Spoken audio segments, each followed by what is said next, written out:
Well, here we are for the final time. Final time. We've only got that little bit left of Winnie the Pooh.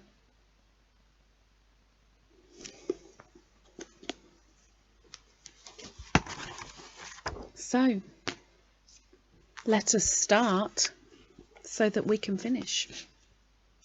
Chapter 10, in which Christopher Robin and Pooh come to an enchanted place and we leave them there.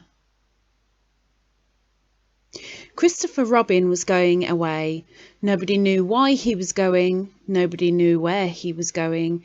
Indeed, nobody even knew why he knew that Christopher Robin was going away. But somehow or other, everybody in the forest felt that it was happening at last.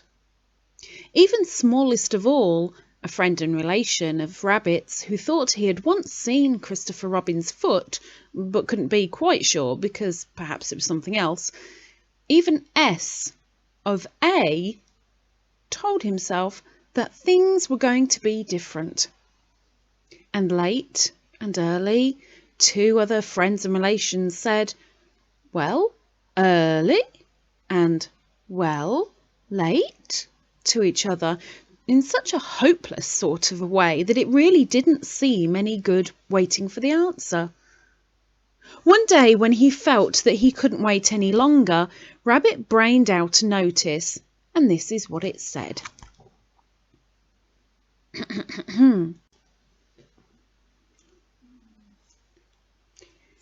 Notice a meeting of everybody will meet at the house of Pooh Corner to pass a resolution by order keep to the left, signed Rabbit. He had to write this out 2 or 3 times before he could get the resolution to look right, like what he thought it was going to when he began to spell it. But when at last it was finished, he took it round to everybody and read it out to them, and they all said they would come. "Well," said Eeyore that afternoon when he saw them all walking up to the house, "this is a surprise. Am I asked too?" "Don't mind Eeyore," whispered Rabbit to Pooh. "I told him all about it this morning." Everybody said "How do you do" to Eeyore, and Eeyore said that he didn't not to notice, and then they sat down, and as soon as they were all sitting down, Rabbit stood up again. "We all know why we're here," he said, "but I've asked my friend Eeyore." "That's me," said Eeyore. "Grand. I've asked him to propose a resolution." And he sat down again. "Now then, Eeyore," he said. "Don't bustle me," said Eeyore, getting up slowly. "Don't now then me." He took a piece of paper from behind his ear and unfolded it. "Nobody knows anything about this," he went on. "This is a surprise." He coughed in an important way and began again. "What nots and etceteras before I begin, or perhaps I should say before I end. I have a piece of poetry to read to you. Hitherto, a long word meaning, well, you'll see what it means directly. Hitherto, as I was saying, all the poetry in the forest has been written by Pooh, a bear with a pleasing manner, but a positively startling lack of brain. The poem which I am now about to read to you was written by Eeyore, or myself, in a quiet moment. If somebody will take Ruse Bull's eye away from him and wake up Owl, we shall all be able to enjoy it. I call it poem. This was it. Christopher Robin is going, at least I think he is. Where, nobody knows, but he is going, I mean, he goes, to rhyme with nose. Do we care? To rhyme with where. We do, very much. I haven't got a rhyme for that. Is in the second line yet. Bother. Now I haven't got a rhyme for bother. Bother.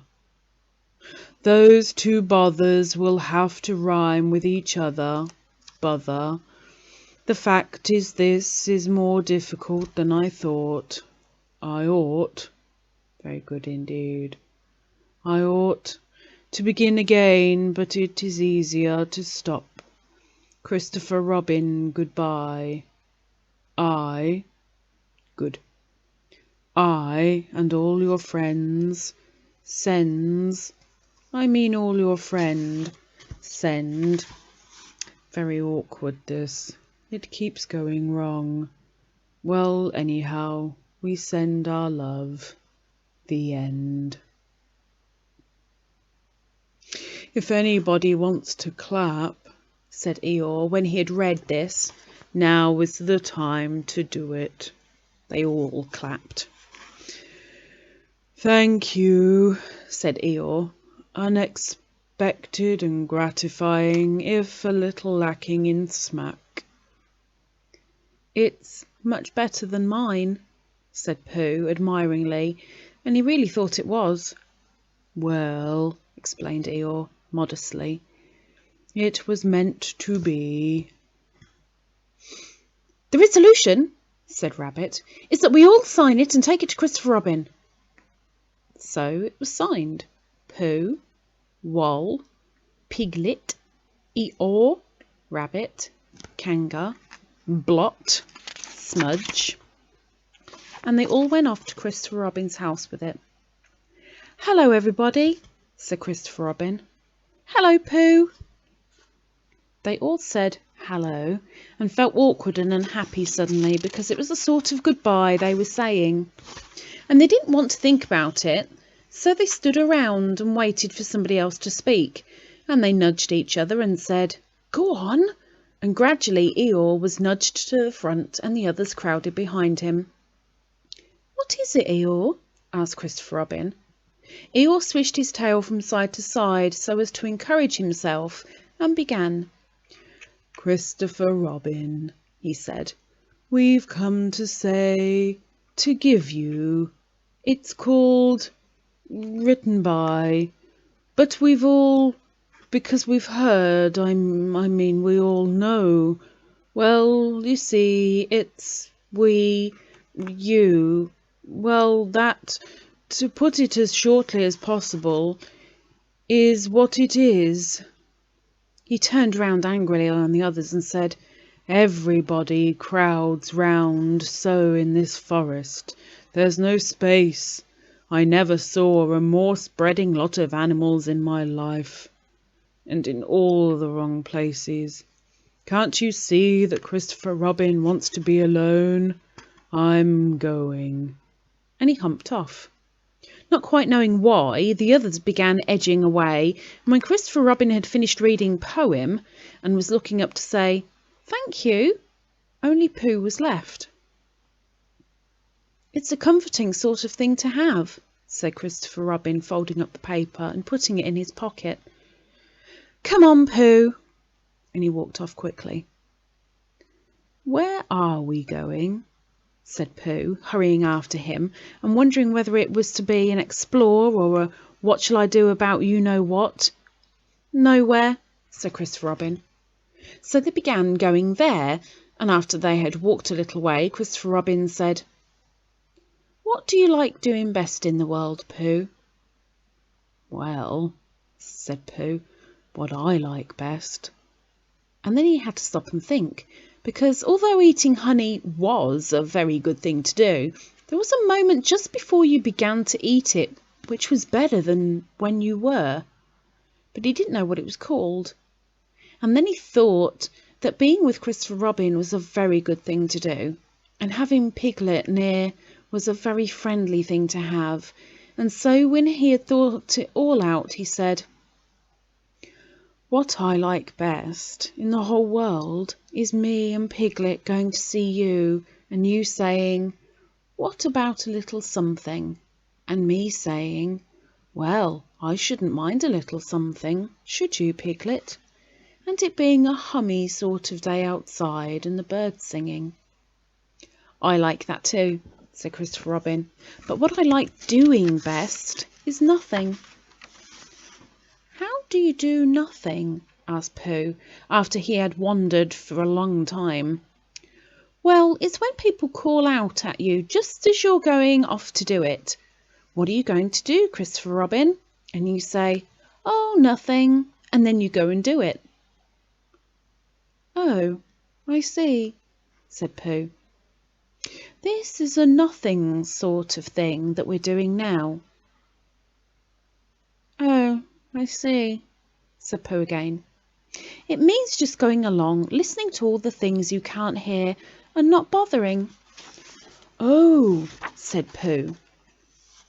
They walked on, thinking of this and that, and by they came to an enchanted place on the very top of the forest, called Galleon's Lap, which is 60-something trees in a circle, and Christopher Robin knew that it was enchanted because nobody had ever been able to count whether it was 63 or 64, not even when he tied a piece of string around each tree after he had counted it.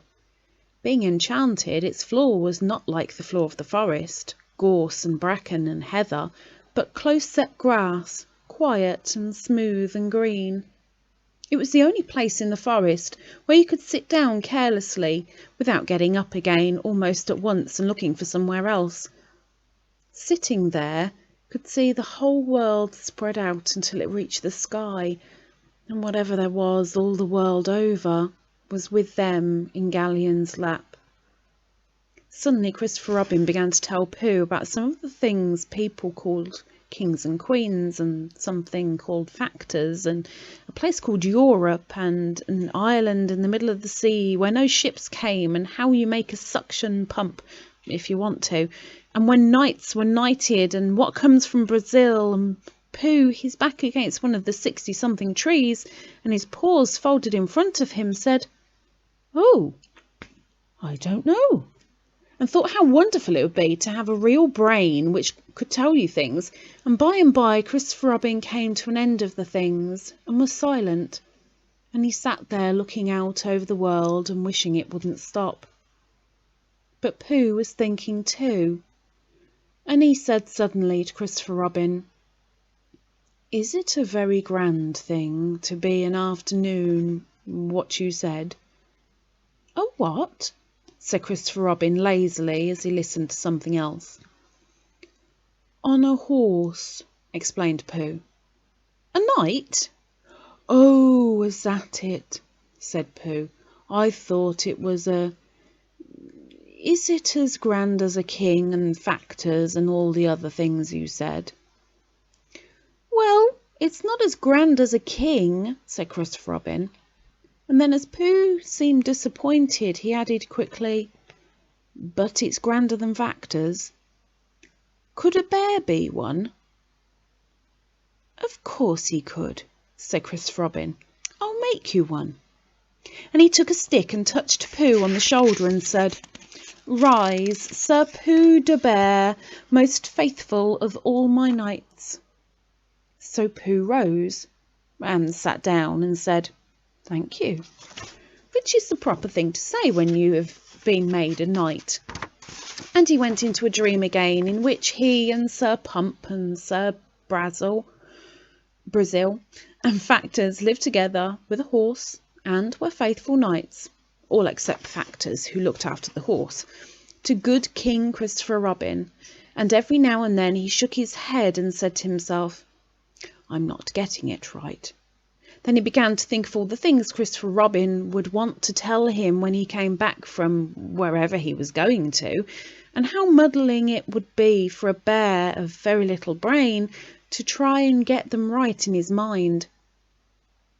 "So perhaps," he said sadly to himself, "Christopher Robin won't tell me any more." and he wondered if being a faithful knight means that you just went on being faithful without being told things. Then suddenly again Christopher Robin, who was still looking at the world with his chin in his hands, called out, "Pooh!" "Yes?"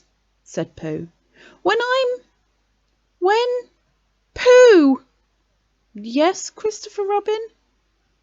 "I'm not going to do nothing any more." "Never again?" "Well, not so much. They don't let you." Pooh waited for him to go on, but he was silent again. "Yes, Christopher Robin?" said Pooh helpfully. "Pooh, you know, when I'm not doing nothing, will you come up here sometimes?" "Just me?" "Yes, Pooh." "Will you be here too?" "Yes, Pooh, I will be really. I promise I will be, Pooh." "That's good," said Pooh. "Pooh, promise you won't forget about me, ever, not even when I'm 100. Pooh thought for a little. "How old shall I be then?" 99. Pooh nodded. "I promise," he said. Still with his eyes on the world, Christopher Robin put out a hand and felt for Pooh's paw. "Pooh," said Christopher Robin earnestly, if I'm not quite—" He stopped and tried again. "Pooh, whatever happens, you will understand, won't you?" "Understand what?" "Oh, nothing." He laughed and jumped to his feet. "Come on." "Where?" said Pooh. "Anywhere," said Christopher Robin. So they went off together. But wherever they go, and whatever happens to them on the way, in that enchanted place on the top of the forest, a little boy and his bear will always be playing.